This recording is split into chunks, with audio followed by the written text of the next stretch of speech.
In 1917, the Bolsheviks promised to liberate women from the chains of the patriarchy, granting them equal rights, bodily autonomy, and access to education and property, none of which were really available to the majority of women in the Russian Empire. But by the 1980s, the narrative around women's liberation shifted, with Soviet leadership urging women to return to their pure womanly mission as mothers and homemakers. Yikes. What happened there? In this video, I want to provide a nuanced perspective on the Soviet Union's successes and failures in addressing women's liberation and solving the woman question. Basically, what to do about women. We'll look at how the USSR achieved many amazing things for women in areas like education, healthcare, and workforce participation, while also discussing how it fell short in fully dismantling patriarchal norms and in consulting women before making decisions that impacted their lives. The USSR is a very interesting case study of how systemic change can both empower and fail marginalized groups, sometimes even at the same time, and how if you are not constantly consulting with and gathering feedback from the masses, especially those at the margins of society, you are doomed to fail them, or at least make things not as good as they could be. We'll also talk more broadly about what it even means to achieve women's liberation and how women's liberation is inseparable from the broader struggle for socialism. Obviously, there's no more Soviet Union anymore. You don't have to remind me. I'm acutely aware. Ты чё плачешь, можешь мне сказать? Советский Союз хочу. But studying the history of former and current socialist projects is still extremely important in understanding what went right and what we can strive towards in implementing systemic change, and what went wrong and should be avoided in the future. That's why we study history, right? To learn things from it. So we can do things in the future with the knowledge that we have obtained. And I know a lot of people have a hard time thinking about the future at all because we're intentionally kept in a state of feeling panicked and powerless, but we don't have to accept that. We don't have to accept the current political imagination. Part of that requires learning what's been done before to get a better grasp on what can be done now and what we can strive towards based on our respective material conditions. Alrighty, with that out of the way, let's jump into it. Did the Soviet Union liberate women? Keep watching to find out. Historical context. In the pre-revolutionary Russian Empire, male dominance was legally enshrined and women had basically no freedom of movement or freedom to do much of anything at all, really. A woman could not get a passport without her husband's permission and was required to live with him and move wherever he wanted to move. Women had no control over their reproductive health, abortion was illegal, and contraception was largely unavailable. Divorces were very difficult to get. Primary level education for women was rare, particularly in rural areas where 90% of the population lived. Because of this, prior to the revolution, 88% of Russian women and nearly 100% of women in the Asian areas of the Russian Empire were illiterate. The more well-off women who wanted higher educations often went abroad to study, like Sabina Spielrein and Lou Andreas Salome, two of the first women psychoanalysts, who also happened to be Russian, or attended institutions specifically for daughters of the nobility, like Nadezhda Krupskaya, for like a few months. Her mom attended one of those institutions, though. Infant mortality rates were absurdly high. About 1 in 4 babies didn't make it past a year. Mortality was high in general, about 25 to 30 per 1,000 individuals, and life expectancy was approximately 30 to 40-ish, depending on what source you use, in large part due to the extremely high prevalence of infectious diseases. When it came to politics, women were effectively barred from political participation and were unable to vote at all until the February Revolution of 1917, which was started by striking women textile workers demanding peace, land, and bread. This revolutionary action won women the right to vote, ousted the Tsardom, and put in place a new liberal provisional government. Meanwhile, Petrograd workers elected delegates to form the Petrograd Soviet, a parallel government created by the workers in response to the power vacuum created by the Tsar's abdication. I think we can safely say that things were, on average, not that great for women in the Russian Empire. So bad that a revolutionary action started specifically by women kicked out the Tsar and effectively ended the Russian Empire. Yay! But I mean, no wonder women started the February Revolution.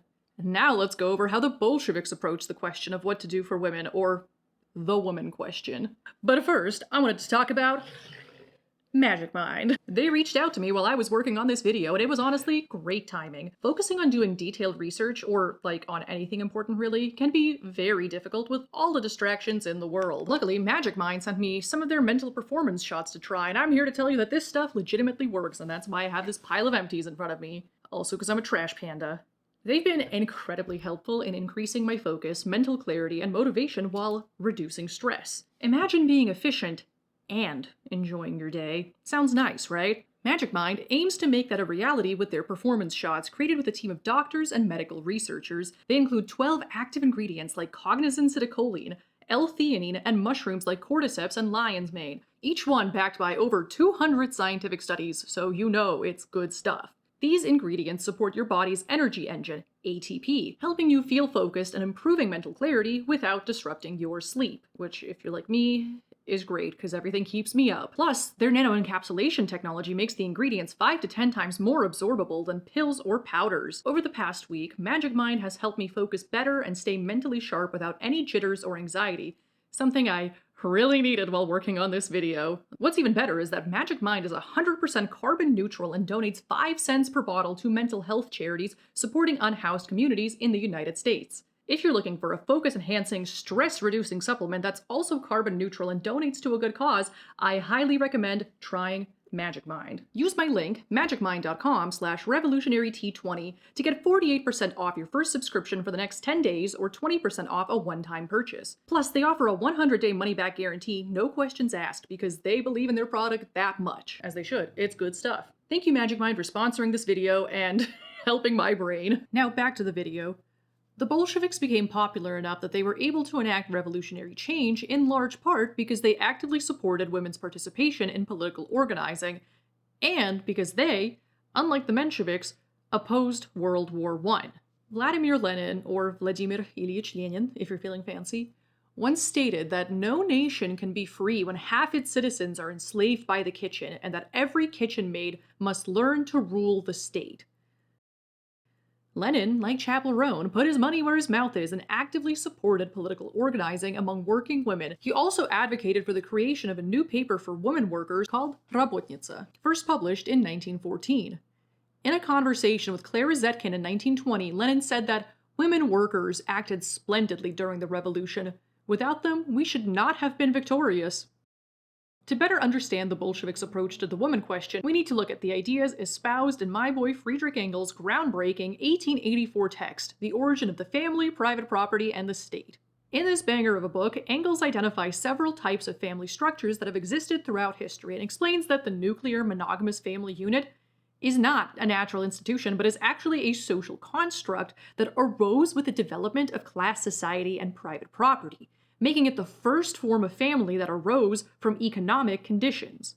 The nuclear family unit was basically created so that men could be certain of the paternity of their children and pass on their property to their legitimate heirs. You didn't need a monogamous nuclear family back when people owned everything collectively and there was no such thing as individual inheritance. There was no economic need for its existence. Engels criticized the monogamous nuclear family as a tool of patriarchal control that confines women to domestic roles, controls their sexuality, and keeps them out of public life while exploiting their reproductive and domestic labor to maintain the nuclear family unit and the broader capitalist system. Basically, the woman is expected to cook, clean, raise children, and maintain the household without receiving any payment for her labor, so that the man can go to the job factory and earn money to financially support his monogamous nuclear family, and so that he can eventually purchase personal, or ideally private property that he can then pass down to his legitimate heirs produced by this monogamous union. According to Engels, true liberation for women would require the abolition of the nuclear family unit as the basic economic unit of society, the ending of women's financial reliance on men, the introduction of women into public life, and the socialization of women's labor, all of which would only be possible under socialism. Only then could the existing family structure rooted in the existence of class society and private property be abolished, giving way to more flexible new relations based on equality between men and women, and probably non-binary people too if you even care about us, rather than as a tool of perpetuating class society while controlling women's sexuality and labor. Although women can have jobs and own property now, unlike in the 1800s, which is objectively an improvement. So all of that was the ideological basis for the Bolshevik approach to the woman question.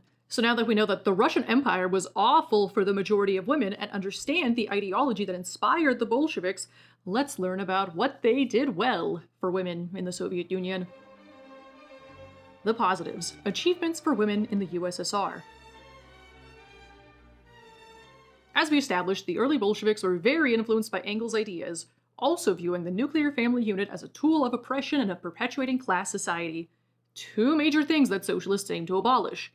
This ideological foundation, with its goal of moving towards women's liberation and an end to exploitation in general, along with the involvement of revolutionary women like Alexandra Kollontai and Essa Armand and Nadezhda Krupskaya in the creation of policy impacting women, meant that the October Revolution of 1917 radically and rapidly transformed the economic and legal position of women. Unlike in the Russian Empire, in the new Soviet Union, shortly after the October Revolution of 1917, marriage stopped being considered a means for women to attain financial support or for men to force women into performing domestic and reproductive labor, and instead became an egalitarian institution, eliminating the legally enshrined forms of male dominance that existed in the Russian Empire. Marriages weren't meant to control people's relationships anymore, but were simply a matter of registering the relations that people formed. The Soviet Union became the first country to ever establish no-fault divorce in 1917, which, like marriage, was also treated as a matter of registration.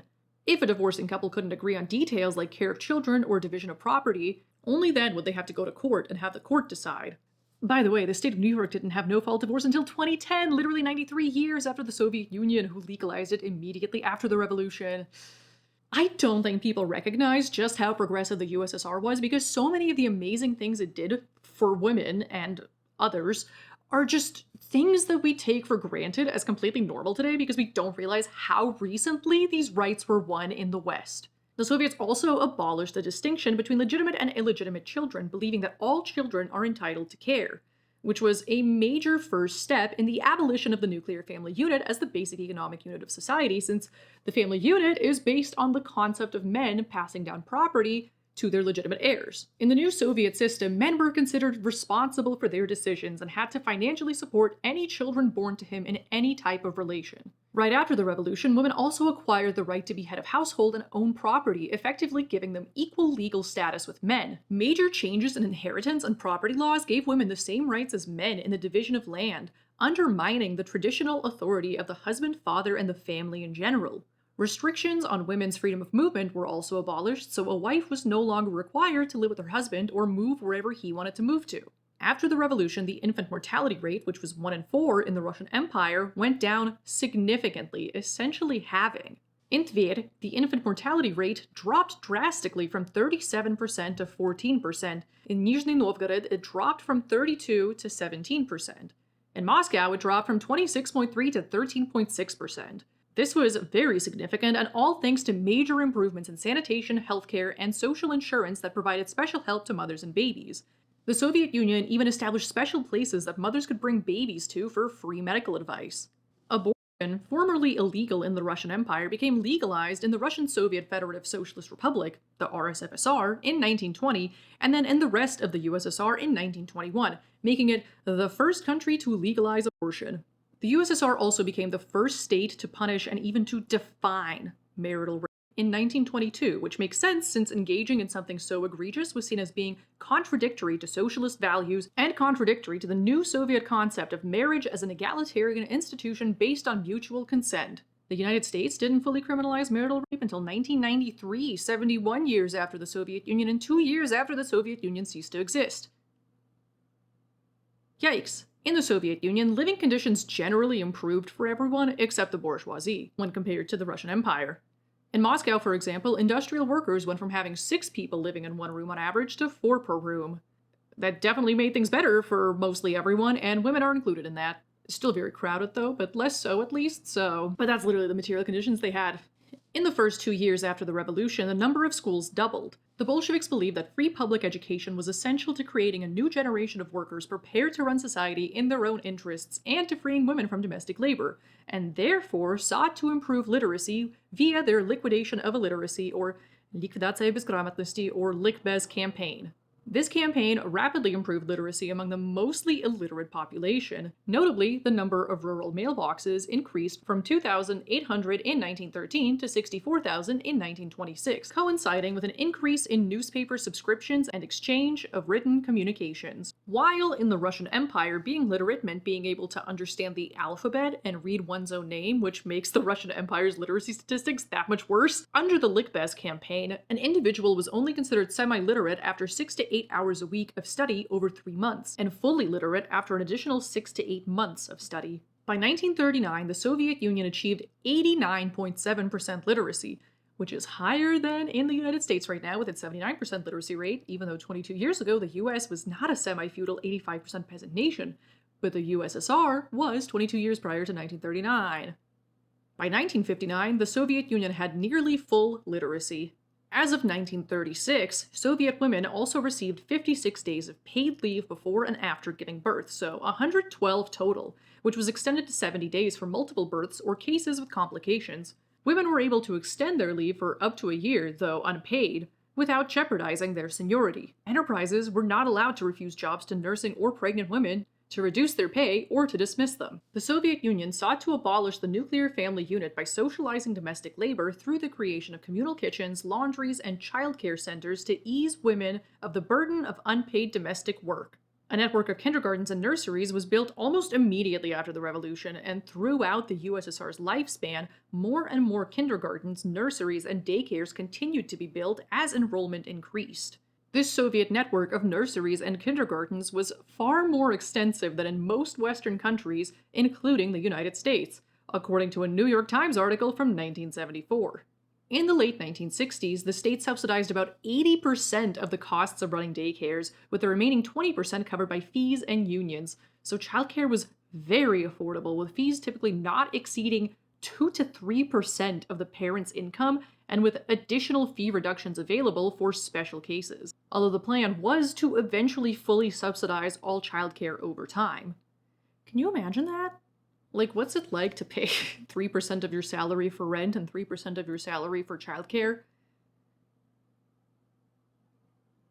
Do people in the US know what that's like? I don't think they do. But at what cost? We'll learn about that later. This socialization of childcare helped free up a lot of time for women.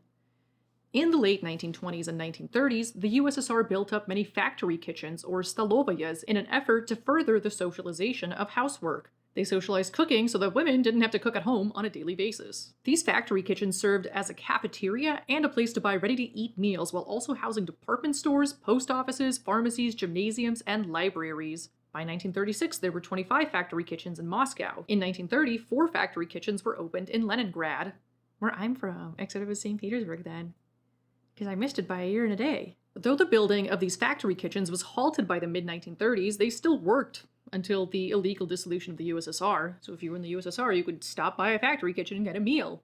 Like a really cheap, healthy meal. In the meantime, many workplaces opened their own in-house cafeterias to feed their employees. The first Soviet woman architect, Yekaterina Maximova, who designed multiple factory kitchens, including this cool hammer and sickle-shaped one in Samara, Russia, stated that in the future, the factory kitchen should liberate women from boring domestic duties and enable a full life and self-expression on an equal footing with men.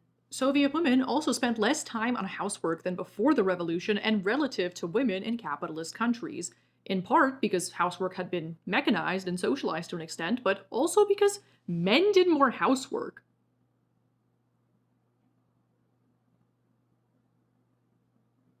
So yeah, women, if you want men to be less cringe, you need socialism. In the USSR, in 1923 to 24, only 20% of men's contribution to total working time was spent committed to housework compared to 42% for women. In 1972 to 73, 40% of the man's time compared to 48% of the woman's was spent on housework. In 1972 to 73, Soviet women spent 37.1 hours weekly on housework and men spent 29.9 hours. This means the ratio of time men spent on housework compared to women went from 2/5 in the 20s to 4/5 in the 70s, which is pretty significant. I feel like someone's gonna be like, I'm from a post-Soviet country, and that's wrong because my mom does all the housework, and like, yeah, I'm sure that's true. And also the Soviet Union doesn't exist anymore and hasn't for over 30 years, and one person's personal family doesn't and can't possibly represent every Soviet family, otherwise this entire video would just be anecdotes about my family and how they represent everything to have ever occurred under Soviet socialism. Which would be very silly. Also, my mom's dad did the majority of the domestic labor in my mom's household, including cooking, laundry, and growing food, but I know not every man can be a feminist icon like my Giga Chad Soviet grandpa. Because of women's increased access to education, in part thanks to the Soviet system's free guaranteed university education that also gave you a stipend if you got above a B so you could literally get paid to go to school, like my parents did, by the early 1960s, 75% of all biology degrees, 45% of all mathematics degrees, and 67% of all chemistry degrees were awarded to women. Contrast this with the US, where in 1977, about 17 years later than the same statistics from the USSR, 36% of biology degrees, 42% of mathematics degrees, and 23% of undergraduate chemistry degrees were awarded to women. In 1975 to 76 in the USSR, 40% of all undergraduate engineering degrees were awarded to women, compared to 4.5% of undergraduate engineering degrees being awarded to women in the US in 1977. If you like women in STEM, you should appreciate at least this aspect of the Soviet Union.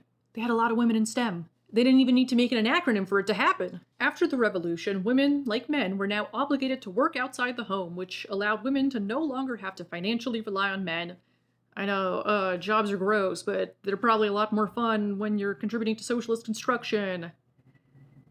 And not alienated from your own labor and the fruits of your labor and other people and your own human essence. If you remember, according to Engels, ending women's financial reliance on men and allowing women to participate in public life were two major conditions that have to be met to achieve women's liberation, and the Soviet Union definitely did those things. In fact, women comprised slightly more than half of the workforce in the 1970s, outnumbering men, and as we established, there were a ton of women in STEM.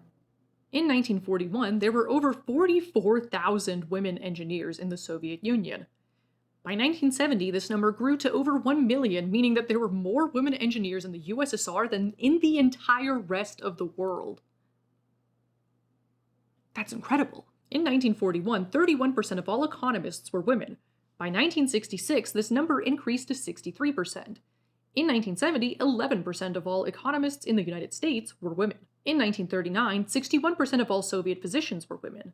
By 1970, 74% of all physicians in the USSR were women, compared to 9% in the US that same year, effectively meaning that the USSR had more female physicians than the rest of the world and 20 times more than the US. That's significant. By ensuring female access to education, employment, and independent income, women had way more freedom of choice in entering and leaving a marriage since they were no longer financially reliant on men.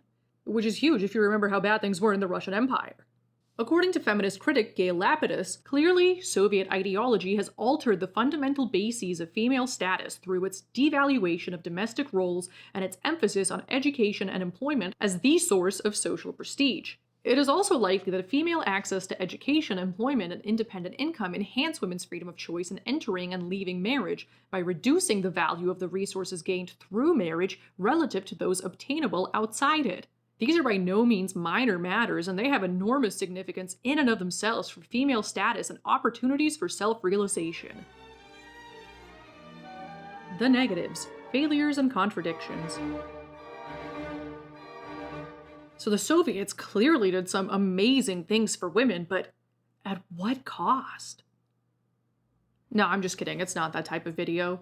My master's in human factors and ergonomics, plus 6 years of product design and research experience, literally trained me to nitpick systems. So that is what I will do. Also, there's no such thing as a perfect system, and perfection is a direction, so it's not like we can expect the USSR to have been perfect, because that's impossible. But despite all its successes, there was definitely some room for improvement in its approach to women. But it was still, like, so much better than pretty much every country at that point in time.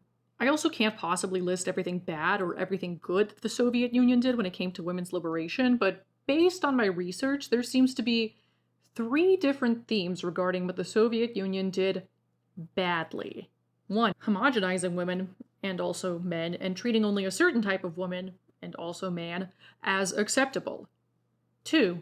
Not doing enough work to change individual misogynistic attitudes, which led to negative material consequences for women in some cases.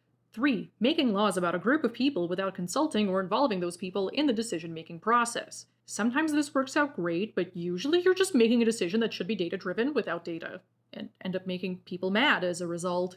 Also, when you create a system with no systemic bigotry, as you should, you still have to work on the people at an individual level too, and re-educate anyone who is a bigot, but like, in a nice way that makes them want to learn. And if you don't do this, then this combined with number 3, making laws about groups without consulting them, can lead to terrible things. This is also how you end up with people in charge who do that, which is absolutely what happened by the end. Also, this is absolutely not unique to the Soviet Union by any means. There are many countries where misogyny exists and is much worse than in the Soviet Union even now, and none of these critiques take away from the amazing strides the Soviets made in women's liberation. The Russian Empire was highly patriarchal, so it's not shocking that the Soviet Union maintained some of that patriarchal mindset even after removing the systemic misogyny. And that's what we're going to talk about. Although there was still some instances of a little bit of systemic misogyny, which is also what we're going to talk about. But first, let's talk about how the Soviet Union saw women, what it wanted women to be, and how it engaged in creating a homogenized ideal for women to strive towards based on those two things. And men also had their own homogenized ideal as well, which is part of the problem. There were generally a lot of conflicting ideas about gender roles in the USSR basically throughout its entire lifespan, with much debate about whether women are mothers and homemakers first and foremost, or if they're workers like men. The two genders, In Soviet studies scholar Lynn Atwood's essay called Rationality versus Romanticism, Representations of Women in the Stalinist Press in the book Gender in Russian History and Culture, Atwood discusses Barbara Ehrenreich and Deirdre English's distinction between romantic and rationalist representations of women and how that framework pertains to Soviet representations of women. The rationalist approach frames differences between men and women as cultural constructs and claims that women, like men, are a valuable economic resource who should be involved in public life and in the workforce, and that much of their work, like childcare and domestic labor, can be taken over by public institutions. The romantic approach claims that gender differences are innate and that women are indeed more loving and nurturing, the moral backbone of society truly, and thus better suited for staying home with kids. It also claims that if women's labor was taken over by public institutions and women stopped laboring for love rather than money, the world would become a cold place. And they both suck. The USSR used both approaches to varying degrees throughout its lifespan, starting off as a strong proponent of the rationalist approach, with some even viewing women's participation in the workforce as the only condition that needed to be met for women to be truly emancipated. During World War II, women involved in the war effort against the Nazi threat were often portrayed as the proud mothers of Red Army soldiers, workers doing traditionally male jobs to help the men on the front lines, captured damsels in distress that needed to be saved by the brave Red Army men or medics helping out on the front lines. More romantic approaches to representing womanhood, but as enemy forces pushed further into the country, women started being portrayed as fighters in their own right, with publications writing about the victories of female snipers. However, this approach to representing women was still very much romantic in its nature, with women fighting Nazis being portrayed as powerful specifically because of their natural femininity and maternal love, care, and tenderness for their country. As Vera Kotlinskaya explained in Kristyanka, these were wives and mothers. They passionately love their children, their families, their hearths, but they do not want to rear children for captivity. They do not want to see their loved ones turned into slaves. Love and motherhood do not deaden their urge to fight to the end for the independence of the motherland, but fan it into a terrible flame. During the 1970s, the demographic crisis, i.e. people not having enough babies, led to a challenge of the old rationalist approach, with some proposing that the old Bolsheviks were totally wrong in their more rationalist approach of viewing men and women as equals, which these people thought led to unintended consequences like women becoming masculinized, women neglecting their children, raising them to be delinquents, falling birth rates, and rising divorce rates. Why aren't people having babies? It's women's equality that's the problem. That's cringe. Though the rationalist approach is one that's often supported, especially by feminists and stuff, it's still fairly masculinist and is concerned not with equality, but with assimilation of women into traditionally male roles. It effectively doesn't go beyond the gender binary. It just says that, actually, we can all be men, rather than acknowledging that there are positives to both roles and that anyone of any gender can play any role if they wish, or even do a secret third thing, because everything is made up. The whole everything is made up thing is actually a big part of Marxism and was a big part of why Bolsheviks like Alexander Kollontai believed that the Soviets needed to move beyond bourgeois morality, that family functions would eventually be passed on to the state, and that the nuclear family would cease to exist. Because everything is made up and we gotta make up a new way of socially relating that's better than the old oppressive ways so we don't carry those old oppressive ways over to our new society. The rationalist approach, as we established, was not as egalitarian as one would initially think, And the revival of the romantic approach to women's place in society was also not ideal because that's just biological essentialism. But it gets even worse because the idea that women were mothers first wasn't even some fringe niche idea, given that in 1987, the man best known for selling out the Soviet Union for Pizza Hut, Mikhail Gorbachev himself, wrote about how women being seen as equal to men isn't actually all that great because now women can't perform their domestic duties as well. He also wrote that women need reduced workloads so they can dedicate more time to their womanly duties. He also claimed that many problems in children's behavior and in morals, culture, and production can be attributed directly to the weakening of family ties and slack attitude to family responsibilities. Alexandra Kollontai is spinning in her grave right now. How could you do this, Gorby? Not Gorby going against the Queen cunt. I mean, she was so cunt. He finished this off with, "That is why we are now holding heated debates in the press, in public organizations, at work, and at home about the question of what we should do to make it possible for women to return to their purely womanly mission." Okay, nerd. How do we get from Alexandra Kollontai calling for the full abolition of the family and for sex to be considered as mundane as drinking a glass of water, and creating policies that were the first steps to abolishing the family, to that? Because of the Soviet focus on creating a new Soviet man and women, where women would now be encouraged to take up paid employment, receive educations, and be on equal footing with men, there was some anxiety that women would become masculinized and shun their historical role as mothers from the very beginning of the Soviet Union's history. Also, according to Lynn Atwood, for the most part throughout Soviet history, women were seen as mothers first and foremost, while also being presented as being able to do whatever men can do, but also being moms at the same time. Which, yeah, you can do, but also, not everyone wants that life, and that's fine. Basically, Soviet leadership wanted women's emancipation while also keeping women tied to their reproductive and maternal roles, which created a massive contradiction. Do we want women's liberation or biological essentialism? Well, you can't have both. Sorry. During the Stalin era, when abortion was restricted in large part because of the 27 million Soviet casualties of Nazi aggression during World War II, so they kind of needed to repopulate, so material conditions. Women who had lots of babies were awarded with medals, while women who wanted to have abortions were typically presented as an unnatural aberration. In Soviet women's magazine Rabotnitsa, a correspondent pondered about why women have them in the first place. Material necessity? The lack of living space? Family conflict? No. Simply the lack of desire to give birth to a child, something abnormal in a healthy woman.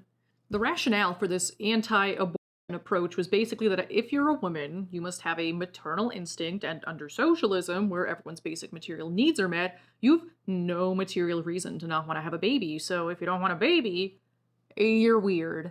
Also, just so we're clear, the Soviet anti-abortion rhetoric and stance was nothing compared to the US pro-life rhetoric, and abortions were still allowed if medically necessary. So don't get it twisted, the USSR was still better for women than probably most countries even then. But that you're weird if you don't want to have a baby mindset is really not ideal. If a woman wants to be a mom, that's awesome, I love that, yas queen, slay. I think a lot of women are into that sort of thing, and that's great because we need people to at least replace the population at a steady rate, right? Human survival is cool and all that, so we should absolutely support that, duh, and give pregnant people and parents in general more time off and more money and job security and all those nice things. Meanwhile, some women either don't want to have kids or physically can't, and they are not weird abominations for that. They're not some abnormal freak. Nothing wrong with being an abnormal freak, but I don't think all people like to be portrayed as such. Also, you will never get someone to want to do something by exerting violence to get them to do it. And portraying childless women as weird little masculinized freaks for not doing their womanly duty is going to be pretty alienating to some women, which is not good when you're trying to create a society that works for everyone, which is what socialism is supposed to be. It's supposed to be for the people. So congrats, by alienating childless women, now you've created a society that only works for a specific type of woman, the one who wants to do her natural maternal duty, and if you are not that, then you're going to feel weird all the time because everything and everyone around you will be telling you that you are living life wrong. And that's not helpful for making people do the thing you want them to do, or even just becoming the best version of themselves. It just makes them ashamed and resentful and not like the system you've created. there are also men out there who want to be dads first and foremost, and workers second. And that's fine too, and should be supported. Or maybe they can't work, and that should also be supported. You need to allow for and accept everyone's individuality instead of trying to create a homogenized understanding of what a man or a woman should be based on some average ideal, and then holding everyone to that standard and alienating people for not meeting that standard. As one of my favorite, shall I say, philosophers once said, anyone who tries to change you is your enemy. Also, designing for averages just doesn't work, but I have a whole video about that already. But basically, exerting any level of violence to uphold gender roles and norms is worse than just not doing that. A world where people are free to express their gender in any way they would like to would be ideal, because people being themselves requires zero violence to uphold, and the ideal system would minimize the exertion of violence onto the populace. Any system that creates a homogenized view of a normal man or woman for everyone to strive towards is bound to exert violence against anyone outside of the boundaries of what it considers acceptable. And violence is bad. Except that of oppressed people fighting for liberation or fighting against fascism, and systemic violence is also totally fine against oppressors and fascists. You just need to be able to properly define what those are to make sure you're not enacting more violence than necessary and appropriate, and whatever, you get what I'm saying. Some people might think this everyone should be allowed to be themselves is a very 2025 pill take, and yes, I exist in this time and, like everyone, have been influenced by my material conditions, but queer people have been saying this for generations. Bro, like, even Oscar Wilde, famous historic gay, well, probably bisexual, said that under socialism, we can have true individualism where everyone can be who they were truly meant to be. Gay people want you to be yourself, and under socialism, you can, like, actually be yourself. How diabolical. Tell that to your conservative uncle. Even though Soviet women had the same opportunities for education as men, and there was no systemic misogyny, which is great, that's how things should be, no complaints there, some people still held on to misogynistic attitudes. Like I said, women were often viewed as mothers and homemakers first and workers second, which again is just biological essentialism, which is misogynistic. One's biological bits are only relevant when it comes to making a baby, which even people with babies don't spend the majority of their time doing. And this view of women as mothers first was often supported in Soviet press and propaganda posters. And unsurprisingly, biological essentialism is a slippery slope to misogyny and transphobia and transmisogyny and a lot of terrible things, really. Okay, now let's move on to, like, material things that the Soviet Union did wrong rather than just talking about how the vibes were off and, like, a little too cishet, which they were. Don't get me wrong, creating a homogenized ideal to strive towards and supporting biological essentialism is not great, but the material consequences are probably worse than the ideas themselves. Here's some things that biological essentialist ideology led to. Even though equal pay for equal work was the rule in the Soviet Union, which is objectively good, the Soviet Union's general lack of systemic misogyny was very good, no complaints there, women tended to be concentrated in lower-paying jobs like white-collar work and light industry, while men were disproportionately employed in higher-paying roles like heavy industry, skilled manual work, mining, and administration. Yeah, no, the Soviet Union did not literally pay everyone the same wage for different jobs because that would be silly and contrary to socialist ideology. Contrary to popular belief, socialists want you to be the best version of your true individual self and not like a gray blob who works at the gray blob factory like everyone else making the same amount of money as everyone else. No, be yourself. Anyway, here's a table showing the distribution of women workers and their monthly earnings in 1975. Pause to read if you're interested. As you can see, construction workers earned the most money, but only 28% of construction workers were women, which was still more than in most Western countries at the same time.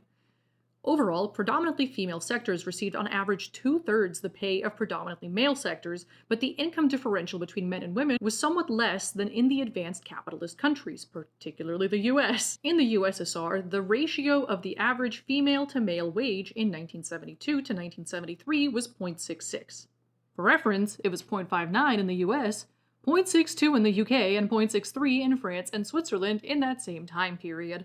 So, like, the Soviets were above average, but there was definitely still room for improvement. Again, don't get it twisted. Women in the US couldn't open a bank account until 1974, and women in Switzerland couldn't vote until 1971. So the USSR, despite its flaws, was still significantly better than most advanced Western countries, and all its flaws are ones that other countries had to a way more significant extent. Soviet women were also concentrated to lower-level and non-administrative professions, though to a lesser degree than in the US. For example, in the mid-1970s, 30% of surgeons, 50% of hospital administrators, and 20% of medical school professors were women, even though 90% of primary care doctors were women. In 1920, 7.4% of Communist Party members were women. By 1981, this number increased to 26.5%, which was definitely an improvement, but not great, and even fewer women were in higher leadership positions within the party. At the time of the revolution, there were 3 women on the Central Committee, 10% of the total membership. In the 1930s, that average of 3 women persisted, but now made up 2.5% of the total. In the 1970s, about 13 to 14 women served on the Central Committee, about 3.5% of the total. In the mid-1970s, of 23 members of the Politburo, the highest political organ of the Central Committee, none were women. Only 2 women held the rank of minister from the mid-1950s to the end of the 1970s, the Minister for Culture and Minister for Health. Representation doesn't automatically lead to liberation because what matters more is understanding and meeting people's needs, which is never going to happen under capitalism for everyone, but at the same time, understanding the experience of being in a minority group can be very helpful in understanding the needs of other people that have that same shared experience and in knowing how to meet their needs. Diversity is good, actually, especially in leadership positions. It means that organizations, groups, governmental bodies, whatever, can make more informed decisions about things because they have a wider set of experiences, perspectives, and data to draw from in their decision-making process. And having a lot of different ideas is good, right? We should support that, right? However, women not being found in many higher-level party organs didn't mean that women weren't involved in Soviet politics at all, and many women actually held lower-level positions, though typically concentrated in areas like cultural affairs, health, social security, light industry, and consumer-related services. In 1975, 35% of all delegates to the Soviets of the republics and 48% of the representatives of the local Soviets were women. In 1973, women held 47% of all elective positions in the USSR. In 1970, 56 of the heads of Soviet trade union branches were women. In 1972, about 1/3 of all judges were women, compared to 2 to 3% in the US. So again, still significantly better than the advanced Western countries. But again, still room for improvement. The shortage of women in managerial positions and in top party positions, despite men and women having equality of opportunity and education, was very likely a result of the old patriarchal values that the USSR inherited from the Russian Empire, some of which continued to be socialized into children. For example, in Soviet schools, even though it was party policy to encourage women and girls to be career-oriented, girls and boys were often separated during labor training sessions, with a bigger emphasis placed on girls learning domestic skills and boys learning basic metalworking and carpentry. Despite being taught that girls can do anything that boys can do, this effectively encouraged boys to view themselves as career-oriented and girls to view themselves as future mothers and domestic laborers who also happen to have a job outside the home, which is basically what ended up happening when they grew up. Soviet women, on the whole, tended to regard their occupations as jobs rather than careers, in contrast to Soviet men who were more concerned with career advancement. Not all of them, obviously, I mean, people are different, but this was just the general trend. But everyone had to take war preparation classes where they learned how to assemble, shoot, and disassemble Kalashnikovs. E. Andreeva, whose first name I could not find anywhere, and who was a young schoolgirl during the revolution, wrote about this separation of boys and girls in school.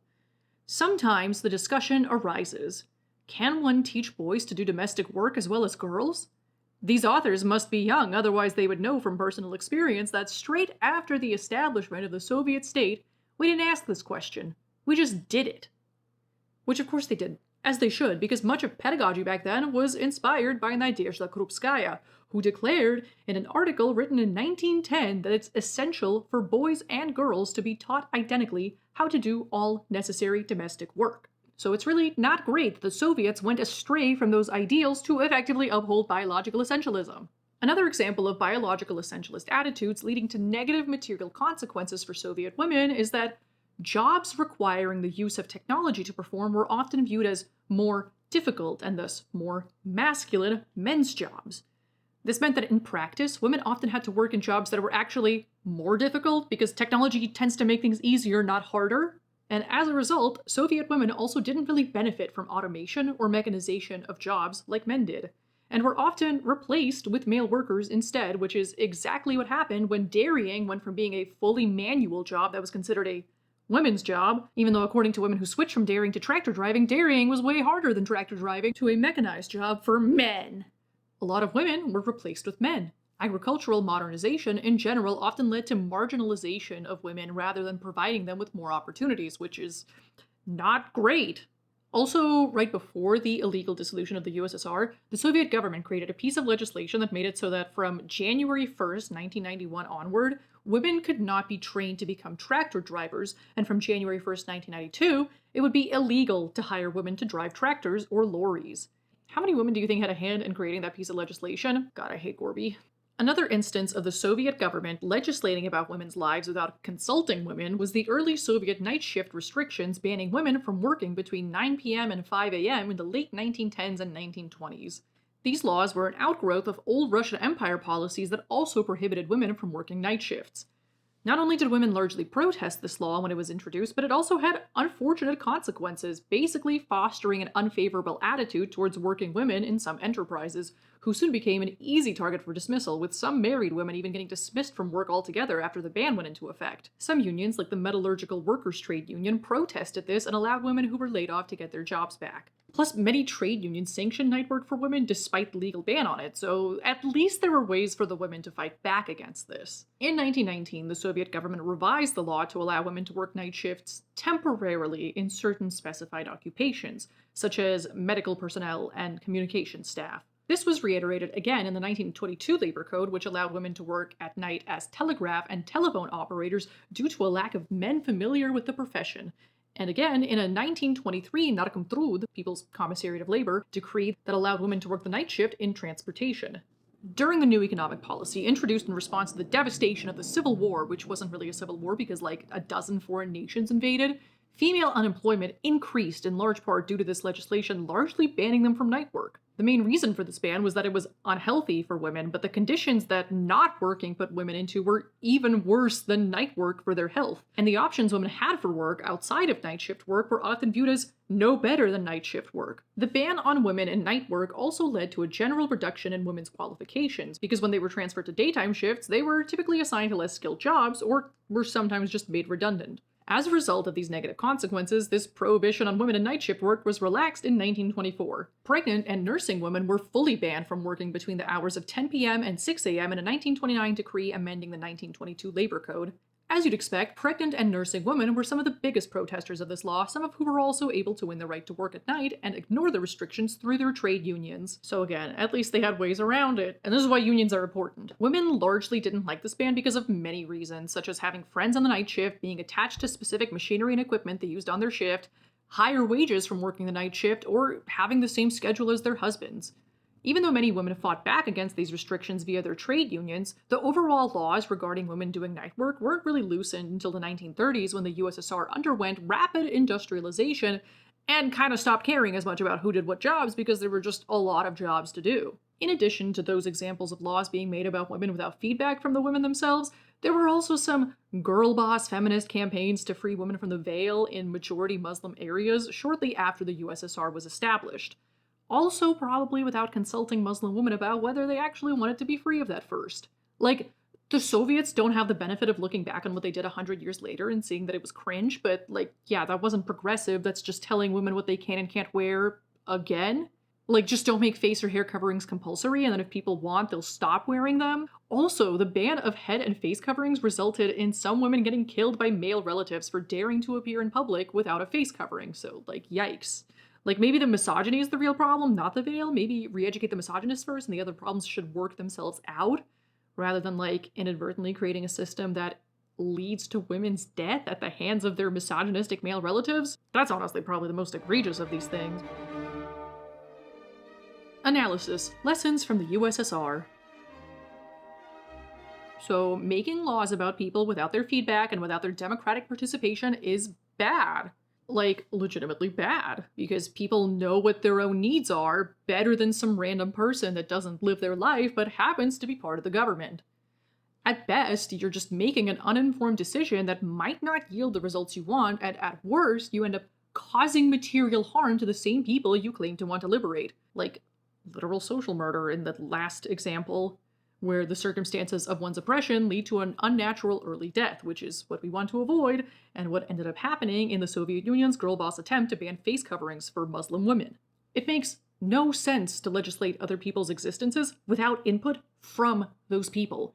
Not only because then you are ignoring all the data that would inform how you'd structure that legislation and basically making decisions that should be data-driven without data, but also because doing so reduces the chances that the people impacted by the legislation will be happy about it. The goal of socialist construction is to maximize stability and ensure that everyone has their needs met so that they can be the best version of themselves and contribute to society in a positive manner, and making decisions about people without their input is directly contradictory to that. This is also why anyone who's like, under socialism we will have this specific material policy is goofy, because any material policy must be arrived at through democratic means with input from the people that it will be impacting.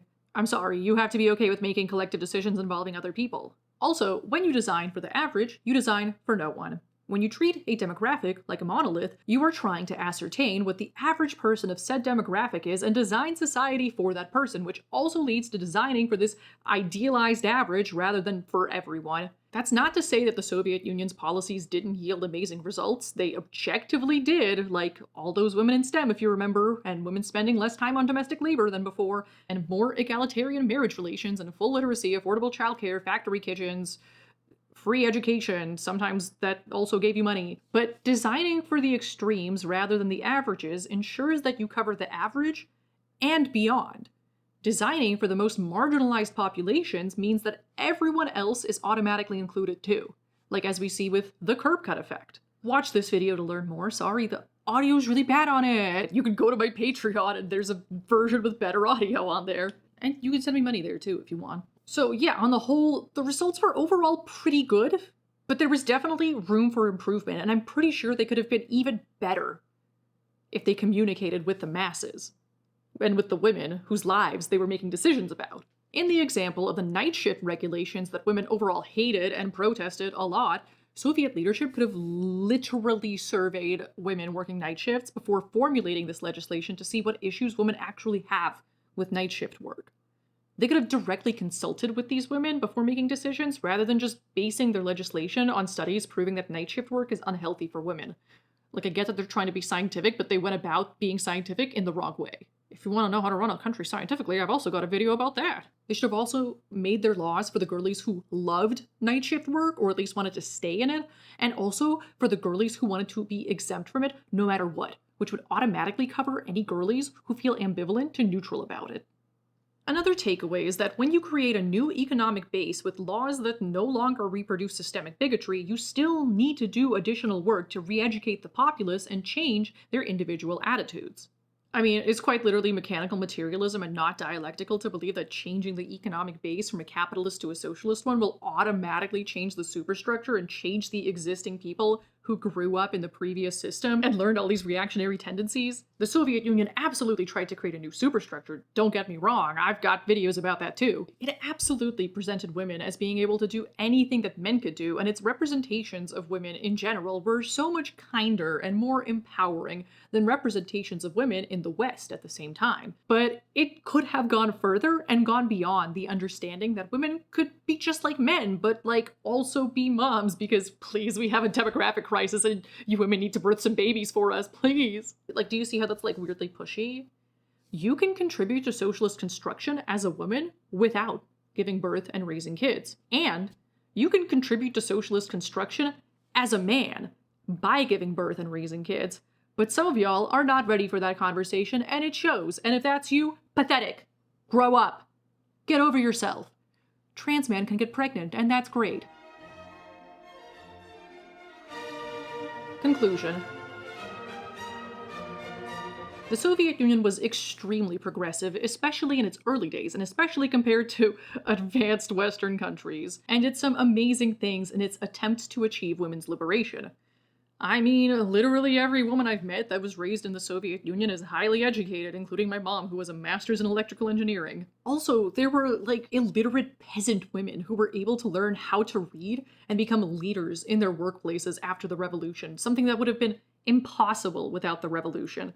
Like, it changed the lives of so many individual women for the better. And these amazing results show us that a lot of changes can happen for the better really, really quickly when the working class is in charge. However, It is only through organization that the working class can get to such a point, and once it's there needs to be constant communication between the people and the people's government to ensure that the people's needs are actually getting met. This would also be a lot easier with modern technology, which the Soviets obviously lacked. It's also unfortunate that in attempting to liberate women, the USSR created some contradictions, like the idea that women are workers just like men, but also have a biological maternal duty to birth and raise babies, which led to negative material consequences for the same women they claim to be liberating. This shows us that biological essentialism and tying people's social roles to their biology will never lead to liberation and requires at least some violence to uphold, which I honestly don't think the Soviets realized. By looking at these Soviet successes and failures, we can learn some very valuable lessons for the future. Update our conception of what's even possible, especially since some of us live in messy countries that don't do anything nice for us, create a vision of what to fight for, and gain an understanding of how to build more equitable systems. And it really helps to have those mistakes to look at so we don't repeat them. Там весело, колбаса вкусная, мороженое вкусное, да все настоящее. Вот, Зима? видишь, что даже песенка настоящая. Thanks for watching, and thank you to MagicMind for sponsoring this video. Remember to go to my link at magicmind.com/revolutionaryt20 to get 48% off of your first subscription for the next 10 days, or 20% off for a one-time purchase. What a deal! This video was also made possible by my fabulous patrons on Patreon. If you like my videos, consider joining for early access to ad-free, uncensored videos, behind-the-scenes content, and monthly exclusive patrons-only rant videos that you can help pick the topics of. Like in a poll, I give you some options and then you pick one. You can also send me a one-time tip on Ko-fi or PayPal. And remember to like and subscribe and share the video with anyone you think would like it. It really helps support the channel. What do you think true liberation for women will look like? And what are you doing to help achieve that? Okay, bye!